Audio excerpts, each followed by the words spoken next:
Number 239, a rectangular field has an area of 2,800 square meters. If its width is 40 meters, what is its length? Okay, so pause the video and try to answer. So the choices are 112 meters, 120 meters, 70 meters, 20 meters, and none of the above. Okay, so let's solve this. So what is the formula? Formula for rectangle.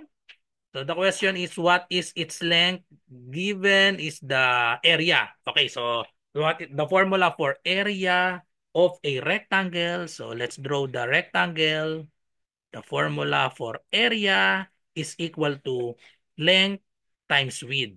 Okay, so we have given a rectangular field has an area of 2,800. So area is equal to 2,800 square meters.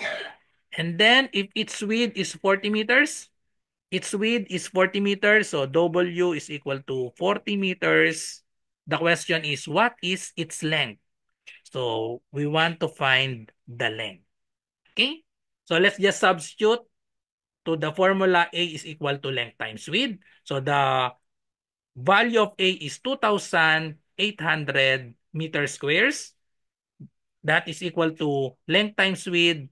We are looking for L, so just write L, and then W is 40 meters. So substitute 40 meters to W, so we have L times 40. To solve for L, all we have to do is divide both sides by 40.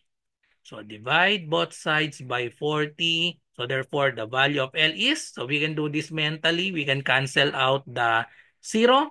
And then 28 divided by 4, that is equal to 7. So just copy this 0. So therefore, the answer is 70 meters and that is letter C.